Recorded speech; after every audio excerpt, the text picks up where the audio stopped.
Hello, everybody, and welcome again to Over the Mountain. And today I'm with Rufus Pollock, and my name is Sylvie Barbier. And we're going to today explore in this podcast what is this second renaissance we're talking about.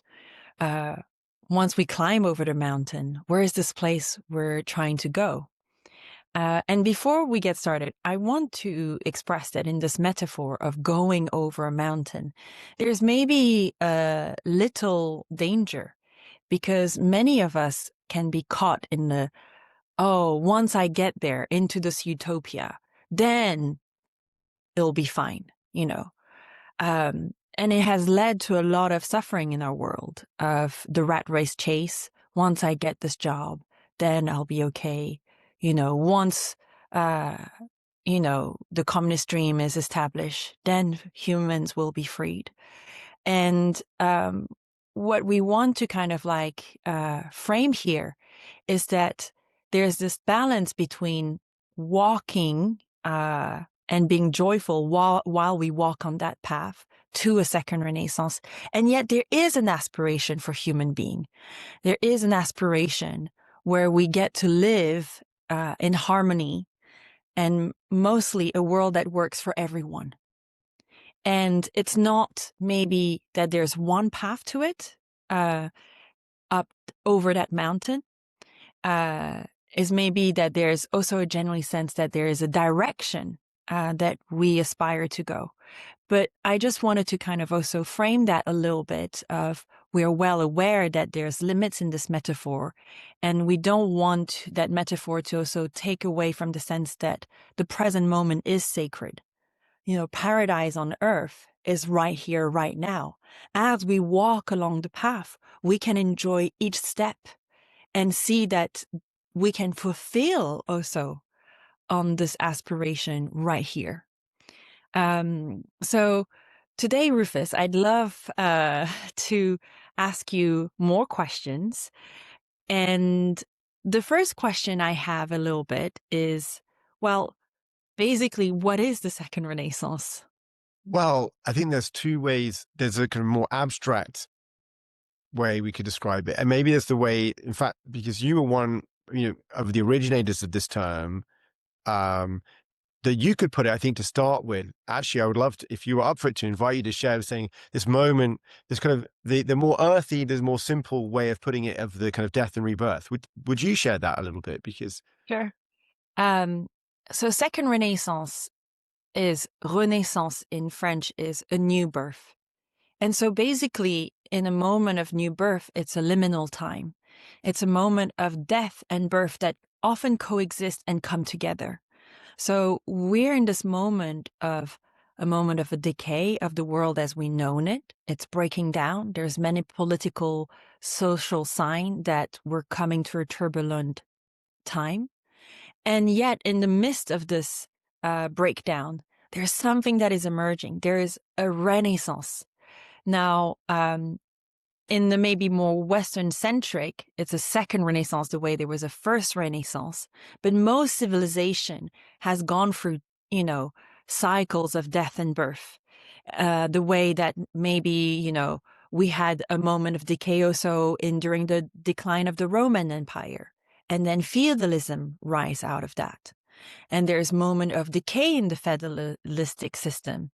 And modernity was born out of that. And that moment of transition was the Renaissance. And we're in this moment of liminal time of Renaissance, where something is both both dying and something is also being born. So that was a little bit in the maybe choice of our term of really pointing to that sense of birth and death, and an opportunity to reinvent ourselves, to create ourselves. When there's a death, there's also a moment of creativity, of creation. So yeah, that would be how I would partially frame it. yeah, so first of all, also in terms of the term, we actually, the other, place we first saw or came across the term was in Francisco Varela, the famous Chilean cognitive scientist, one of the co-founders of Mind and Life. and also one of the people who coined the term autopoiesis. And this point of, I mean, in simple terms, you said it, it's a moment of death and rebirth civilizationally. And the reason also of using Renaissance from our end is also that there is this historical resonance. Even if the last one was in the West and we could say it's Eurocentric, it is a common term that people are familiar with to note a moment of major civilizational shift. For good or ill, but the renewal of or the death of a civilization and the birth of a new Yeah. one. And the decay we're seeing is mostly, I would say, a decay of the West. I don't sense that this decay feels as intensely in other parts of the world. So that would be an argument I would put forward also.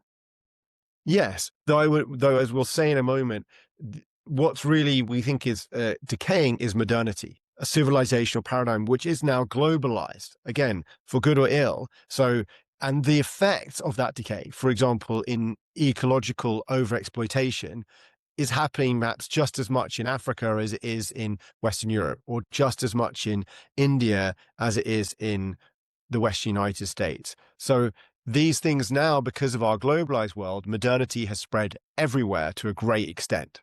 To a Mhm. very great extent.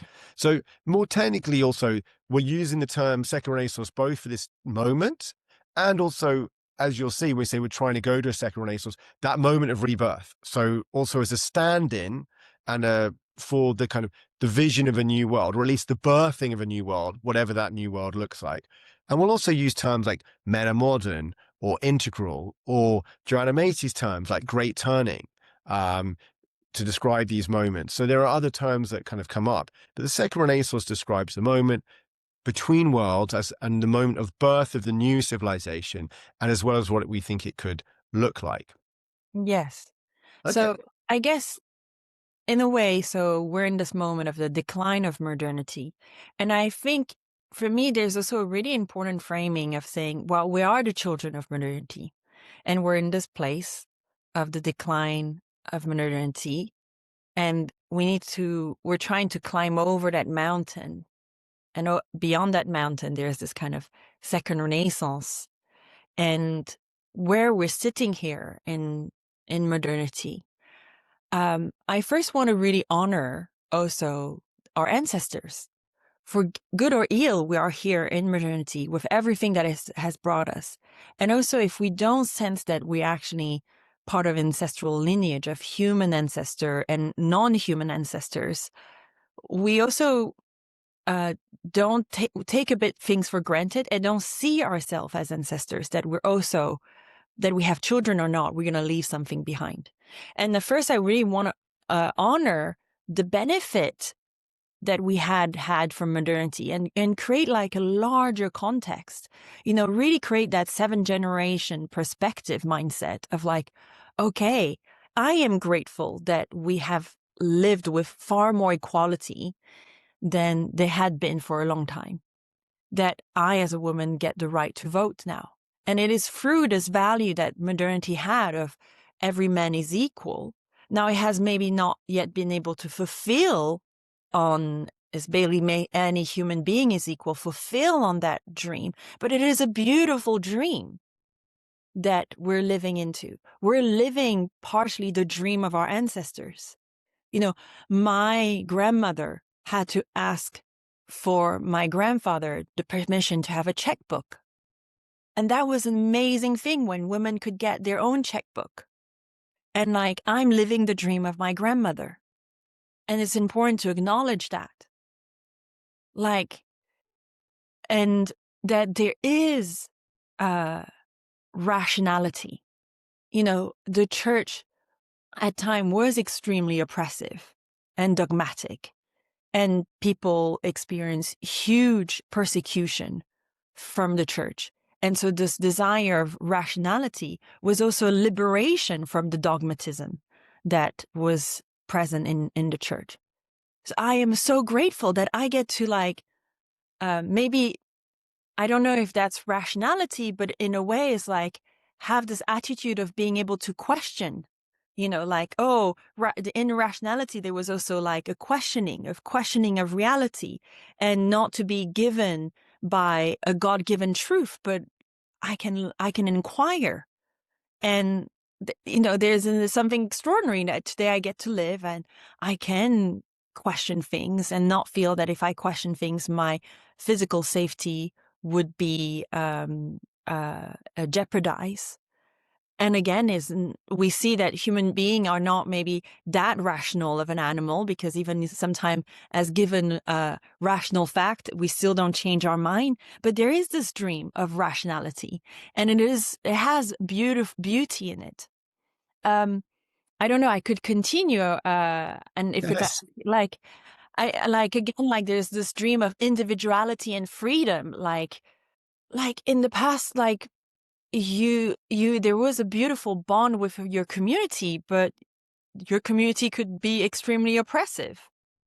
There was not a sense that of self-creation, of self-determination. And also, for example, if maybe your tribe or your parents committed a crime, you were punished for that crime too. That you get to be an individual, distinct, with a will of your own, and that I, for example, as a woman, I can be like, I want to try to be an artist. That is my heart calling. Like, and I think it's so important to understand that regardless of we are maybe in this moment of decay, but we're living the dream of our ancestor, that in their epoch, in their time, like, that was not conceivable. And it was something they longed for.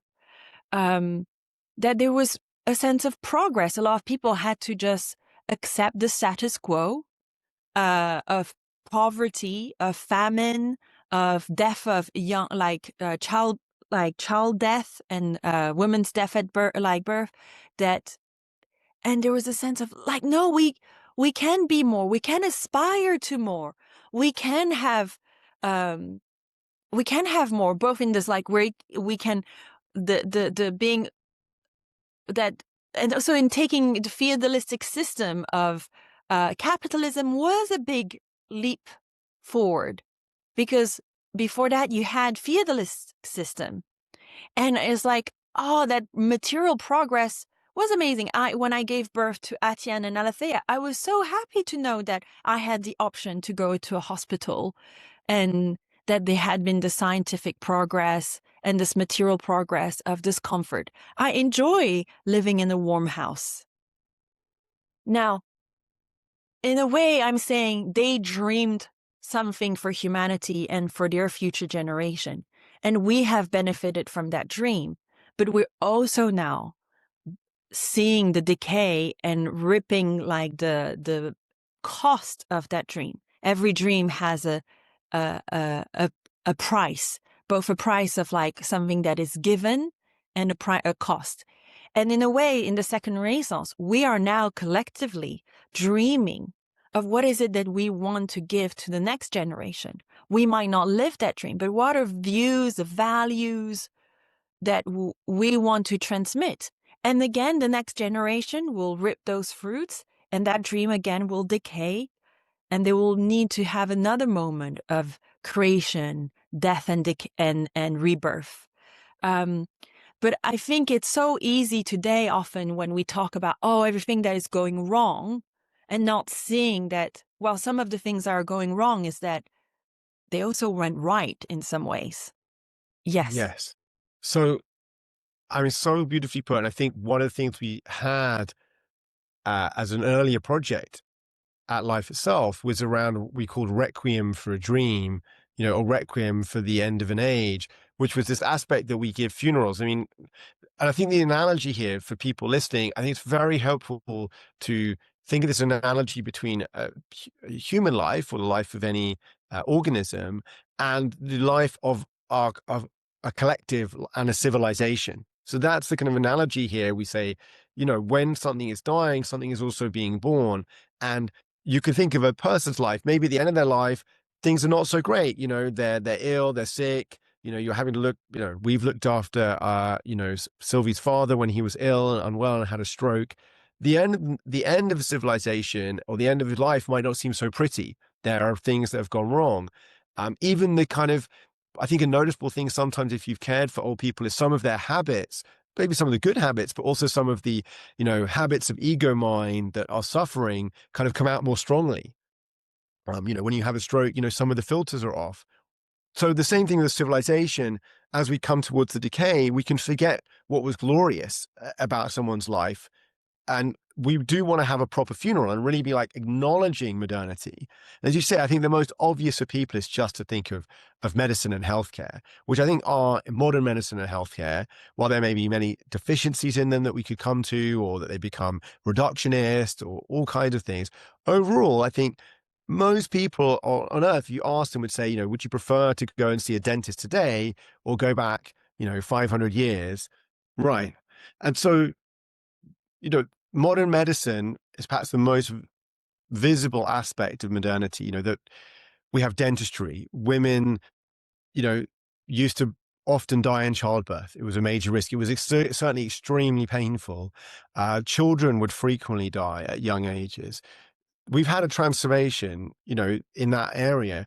And I think almost everyone would probably say, if they had a choice, I would like to have, modern painkillers and modern medicine in many cases. Not that there aren't limitations or, blind spots that are kind of maybe increasingly serious, but that's really important. So, yeah. And so the point that you were also talking about is it's not just in the area of science or technology, in the area of kind of reason. There are many other areas we benefit from.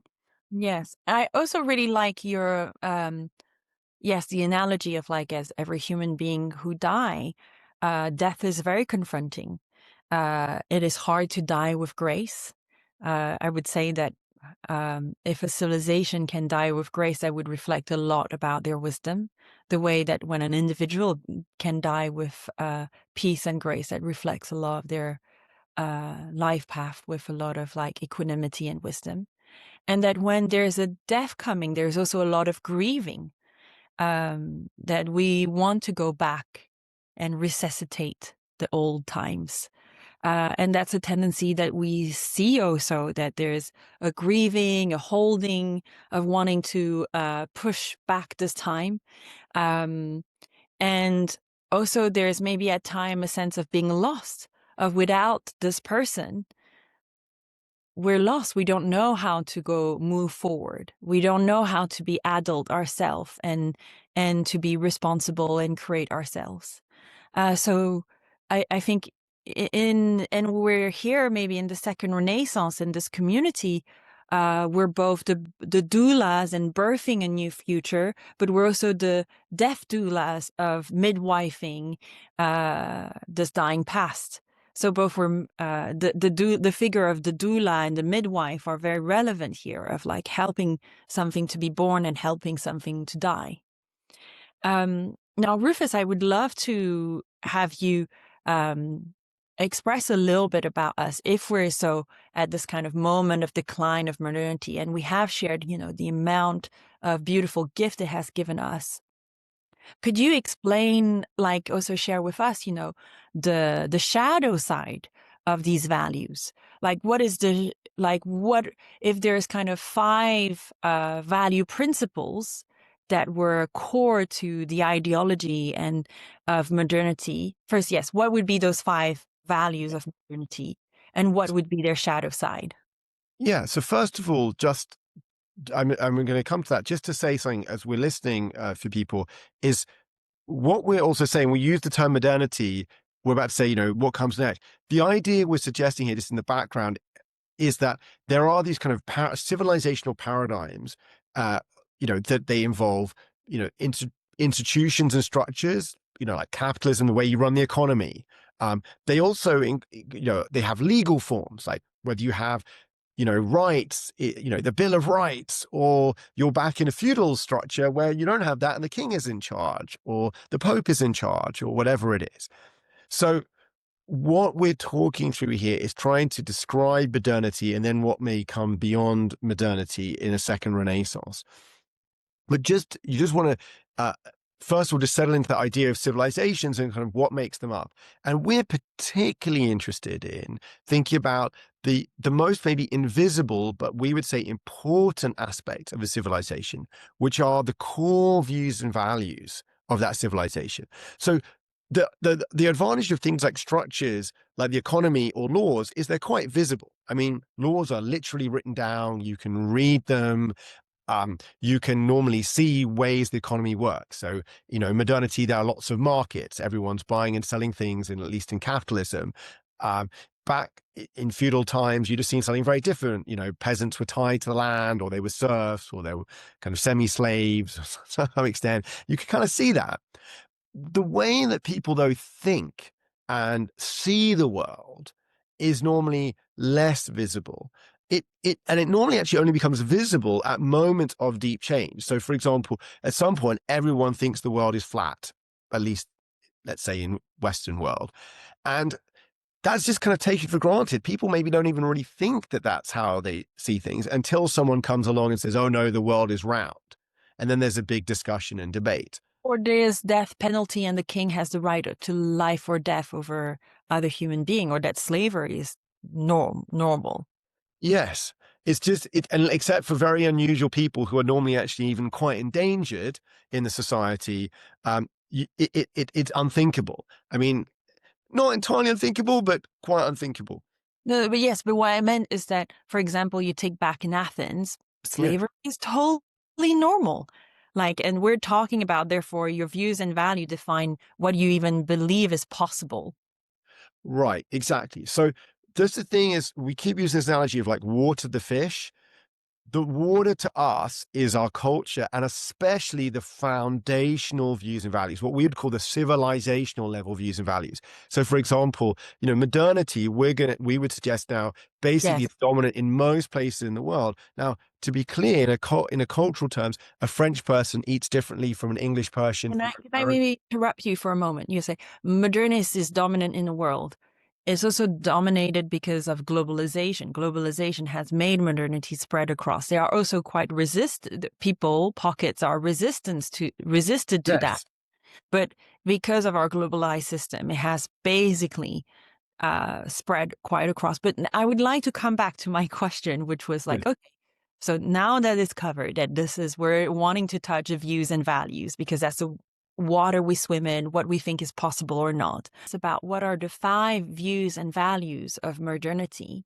Name the 5 of them, and what are their shadows? So the 5 are there's reason and science, there's progress, material progress, there's individualism and freedom, there's equality, and then there's secularism.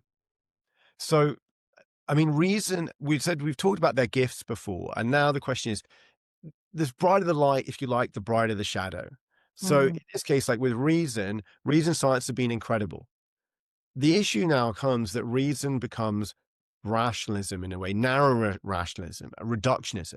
So rather than being reason's a great way to know things, it becomes the only way to know things. So anything that isn't based on reason, and not only on reason, but what I would now call scientism, no longer even just empiricism, but a narrow version of science, the physical sciences in a way, um, that's the only way to know things. And so everything else starts to be excluded or a second-class citizen. So intuition and imagination, and most importantly, maybe the mystical and the spiritual, basically they're not really real. They are, Yes. and so you lose this whole ways of knowing and whole ways of being that are really important. And that, in maybe the biggest sense, there are many things that it's not, how to put it, reason, it's not just pure reason. It becomes a narrow kind of reason that the kind of thing, the only thing that matters is what we can measure. Now, empiricism doesn't say that. There are things that we can perceive that we couldn't measure, and we still can't exactly measure.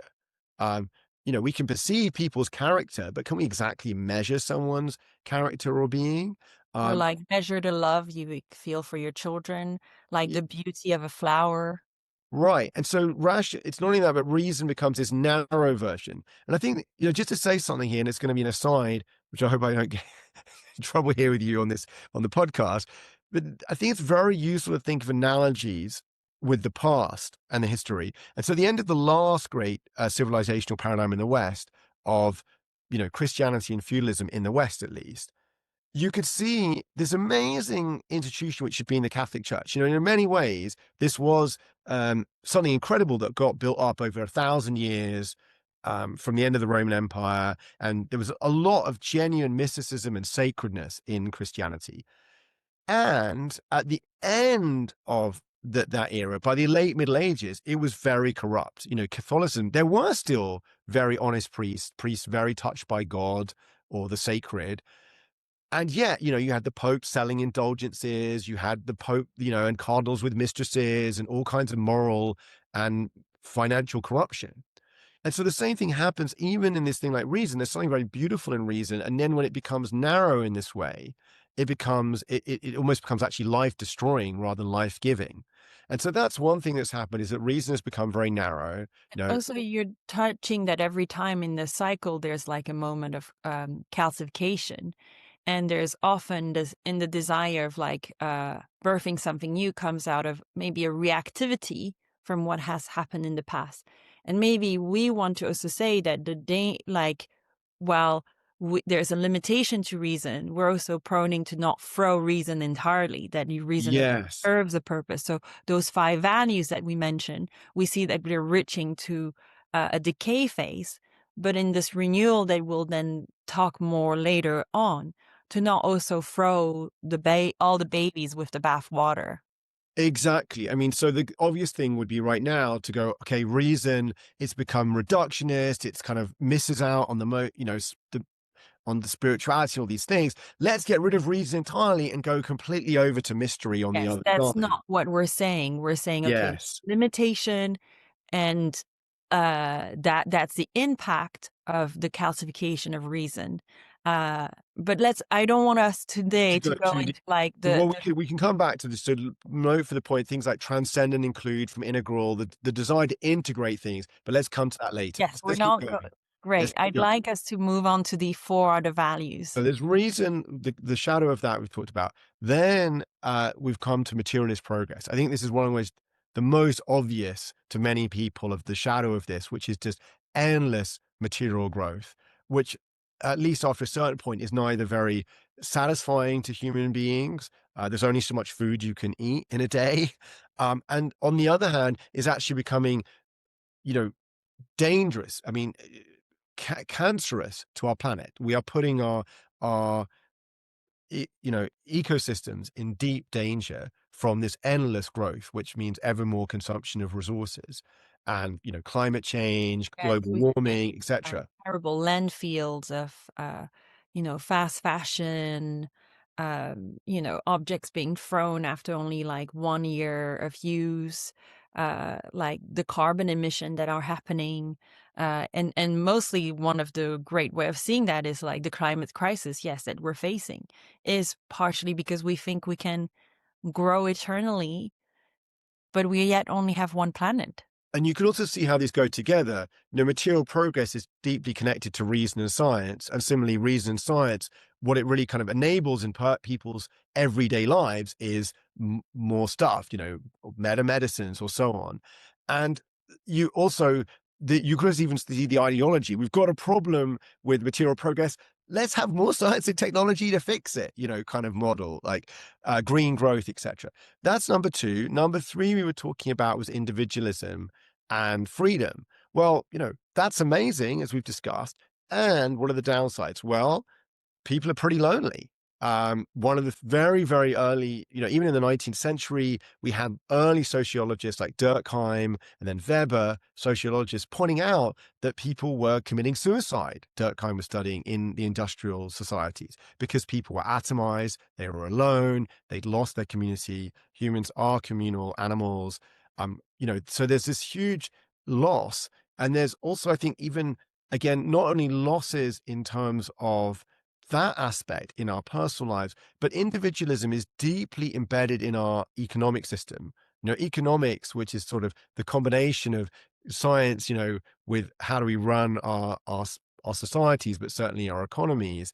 Modern economics is grounded in that individualism. There are these rational agents, individual agents who interact in this kind of atomic way. So you can see how this ideology underpins again, interweaving with progress and technology, this whole system of modern capitalism, and for that matter, by the way, communism, that are kind of eating the world right now, that are just kind of like almost like a cancer or an out of control bacteria. So that's also there, that the individualism shows up in a more subtle shadow way in the way we run our economies. And also in things like the problems we now face are collective action problems. Like, how do we regulate global CO2 emissions? How do we control data? Yeah. It's like And new, if we have an ideology of individualism, then collective action is right. very hard to like take on.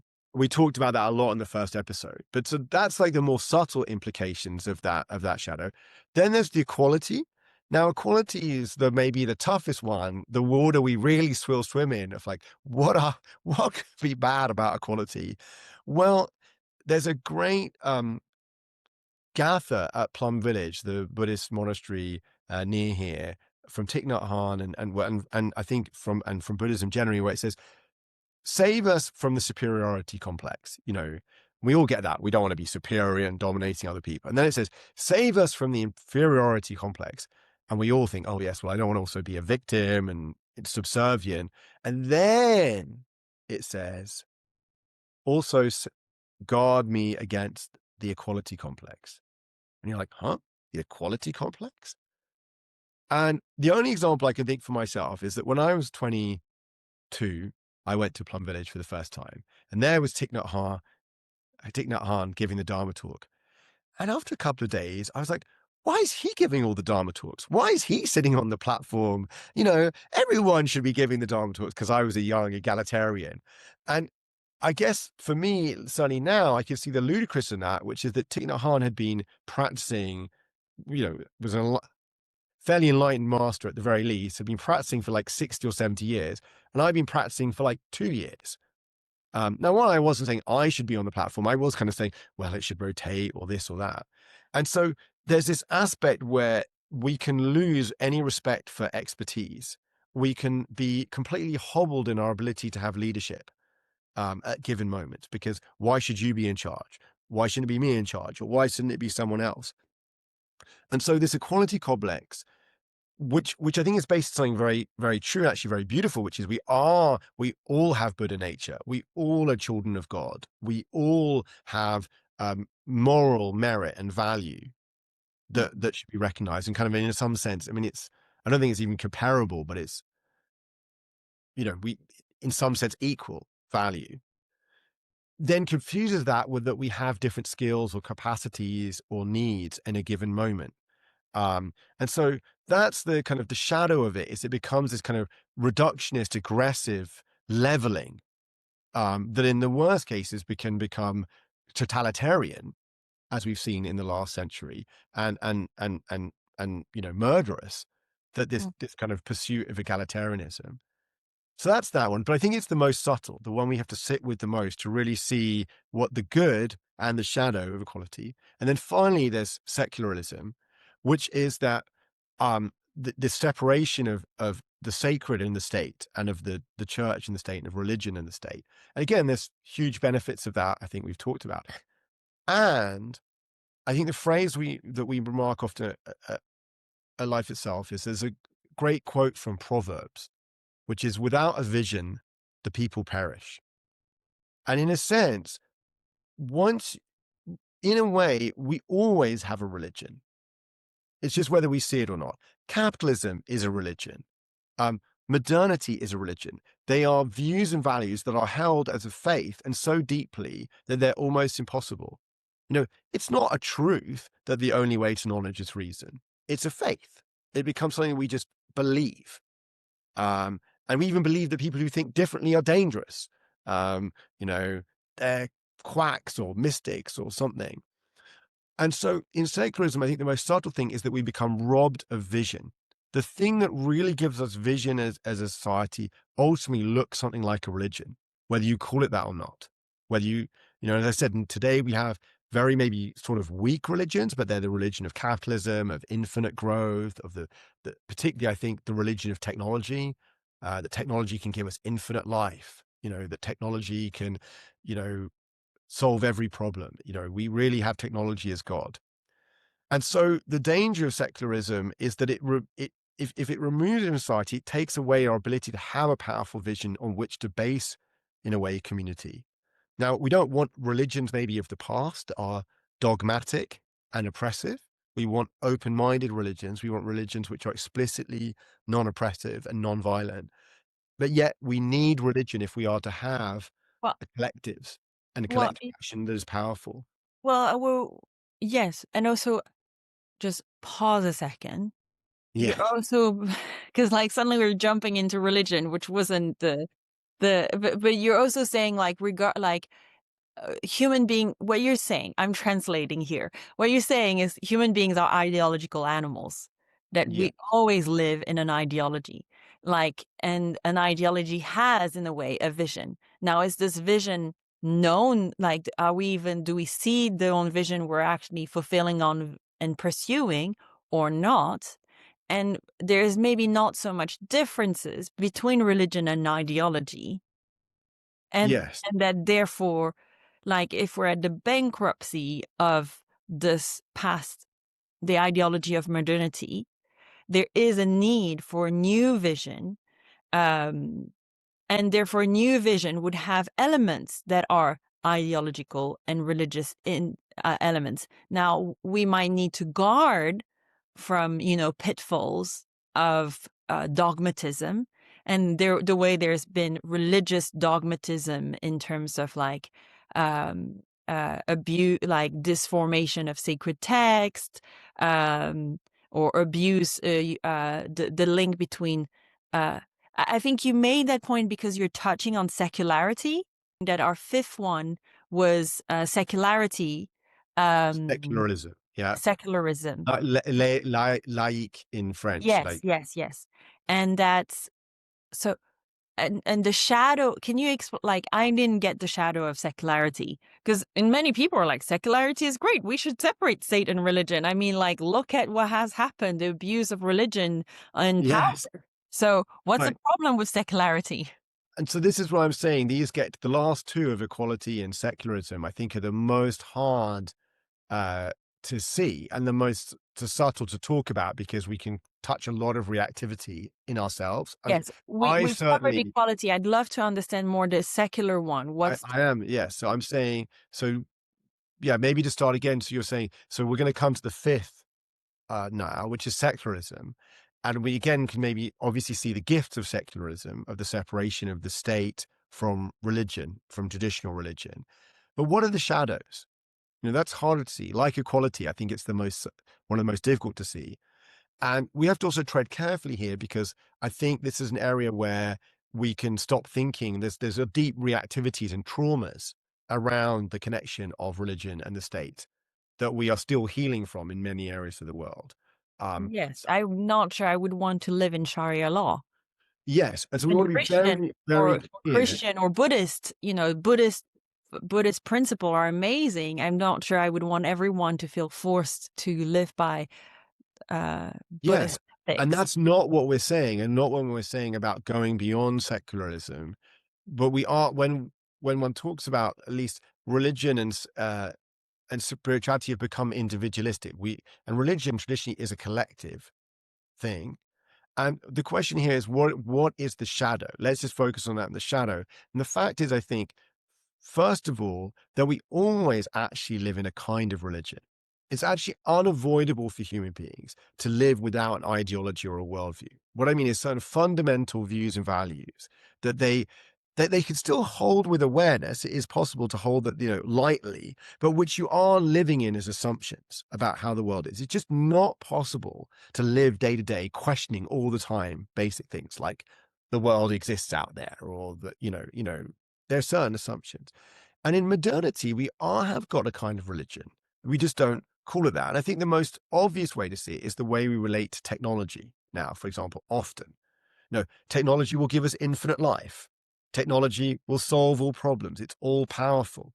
Technology is unstoppable. You can't stop technology.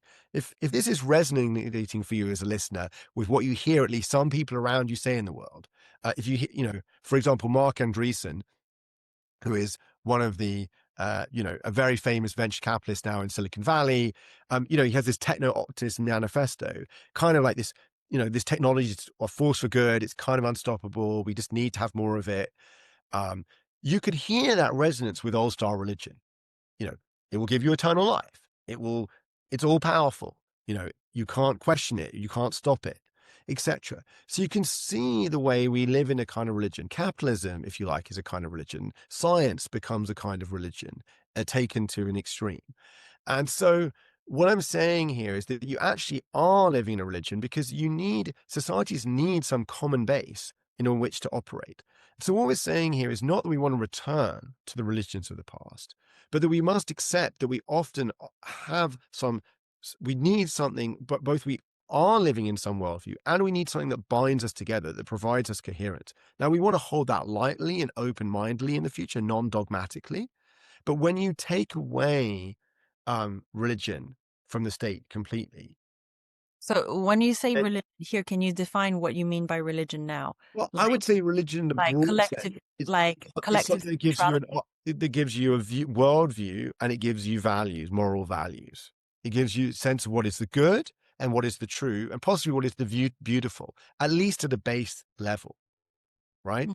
Now, um, so that, and so I would say that so just to kind of say, the shadows of secularism is that we have a very emaciated vision in many societies around which we stand.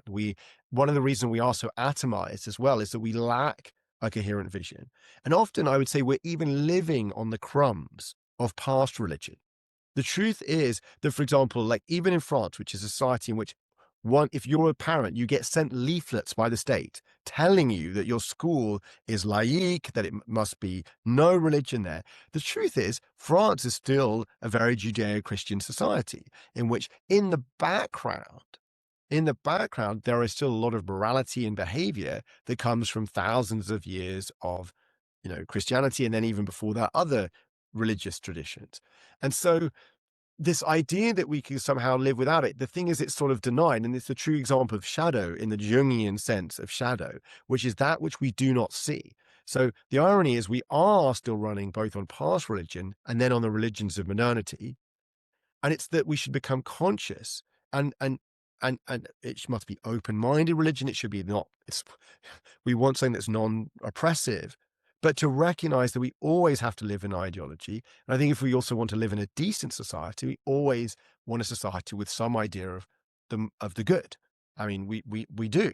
Um, and even today, as I said, the reduced one is the good is more stuff. And then the idea they can sort of get rid of morality in the sense of like, oh, it's just more stuff, and then you can do whatever you want. But the truth is, that's not very satisfying to anyone, and it's still a morality of a kind. I mean, it's not a morality that we find, I think, attractive, the morality of the marketplace, a morality when, as an actually a real example, if someone agrees for me to murder them and eat them and I pay them for it, that's okay. Do we think that's a world? No, we need senses of morality. We need sense of that. And so the danger of secularism is it has emaciated our ability to be a collective, and Well, it emaciated and also denied created a truth that's this actually always there. epidemic. It created a epidemic of loneliness, of disconnection, and depression because if that's it, and Yes. nihilism, it has created nihilism, and Yes. also as a reactivity, it has created more reactivity in evangelical Christian um, fundamentalist Islam, because it hasn't offered a peaceful, integrated path into the spiritual realm. Um, and I think nihilism that we see and the resignation is very much related to the lack of possibility for people to uh, exercise collectively their spirituality. And Yes. we're seeing those seeds emerging. I think actually you put it perfectly, which is I'd focus on the political or social dimensions in terms of collective action and state, but really secularism, I think, connects with reductionist rationality in causing nihilism. I mean, I think that's the most obvious symptom, is the loss of meaning and purpose and moral nihilism. You know, the way that people can then behave is, I think, one of the greatest losses. And as you said, the other point, which is when we don't offer people a positive path forward, when it becomes blocked in modernity and in the shadow, we lose it. People instead turn to the past. They don't go forward, they react and they go back to well, I think there are wonderful things in, you know, the sacred mystery turns up in almost everywhere. But if you go, I'm going to say myself, would want to live in a fundamentalist Islamic state or a fundamentalist Christian state. I don't think those are very well places where I can recognize why people go back to them. I think it's instead we want to touch the mystery and the sacred that are there in those things and go forward in some way. Great. I think for today, we'll stop at this first, the analysis of where we're sitting, which is this kind of moment of the coming to an end of modernity. And during our next episode, we'll start looking a little bit into um, fleshing out what would be, therefore, our dream, our vision of tomorrow. Because we know that each time, each generation are living the dream of the past generation. So what is our dream? What is the vision and views and values of that emerging second renaissance, of that new way of being human beings together? Thank you so much for listening to us at Over the Mountains by Life Itself. And we'll meet you very soon. Thank you so much, and hit subscribe to keep following us.